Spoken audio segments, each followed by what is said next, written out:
Change the world? Start off by making your bed. If you make your bed every morning, you will have accomplished the first task of the day.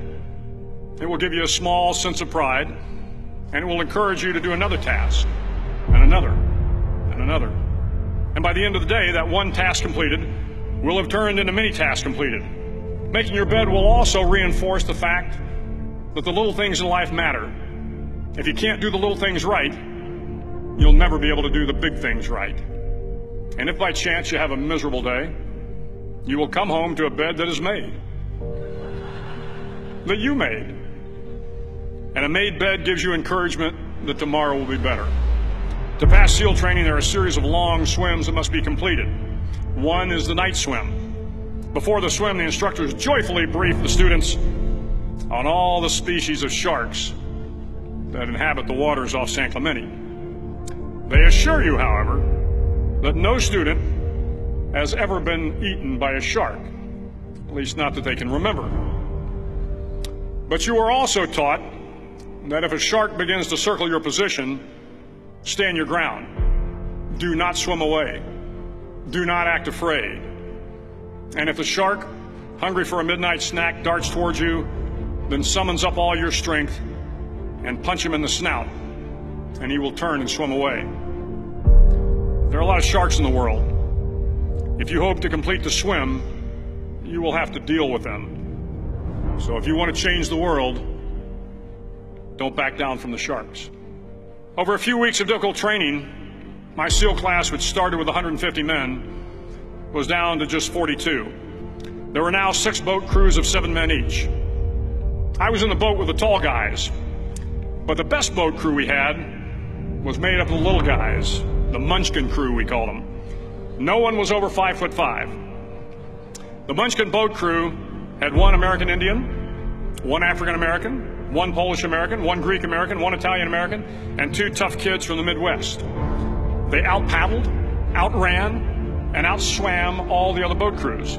The big men in the other boat crews would always make good-natured fun of the tiny little flippers the Munchkins put on their tiny little feet prior to every swim.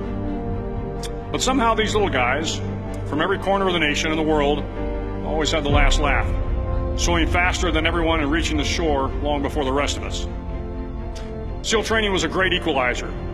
Nothing mattered but your will to succeed, not your color, not your ethnic background, not your education, not your social status. If you want to change the world, measure a person by the size of their heart, not by the size of their flippers.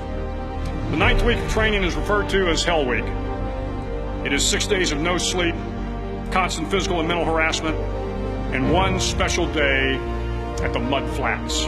The Mud Flats are an area between San Diego and Tijuana where the water runs off and creates the Tijuana Sloughs, a swampy patch of terrain where the mud will engulf you. It is on Wednesday of Hell Week that you paddle down to the Mud Flats and spend the next 15 hours trying to survive the freezing cold, the howling wind, and the incessant pressure to quit from the instructors.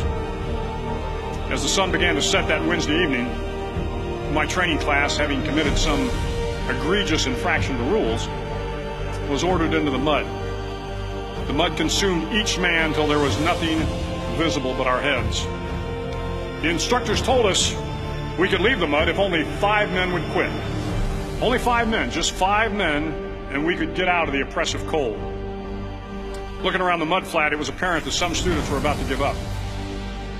It was still over 8 hours till the sun came up. 8 more hours of bone-chilling cold. The chattering teeth and the shivering moans of the trainees were so loud, it was hard to hear anything. And then one voice began to echo through the night. One voice raised in song. The song was terribly out of tune, but sung with great enthusiasm. One voice became 2, and 2 became 3, and before long, everyone in the class was singing.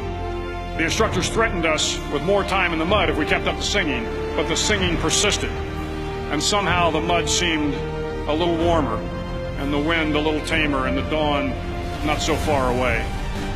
If I have learned anything in my time traveling the world, it is the power of hope. The power of one person, a Washington, a Lincoln, King, Mandela, and even a young girl from Pakistan, Malala. One person can change the world by giving people hope. So if you want to change the world, start each day with a task completed. Find someone to help you through life. Respect everyone. Know that life is not fair and that you will fail often. But if you take some risks, step up when the times are the toughest, face down the bullies, lift up the downtrodden, and never ever give up. If you do these things, the next generation and the generations that follow will live in a world far better than the one we have today.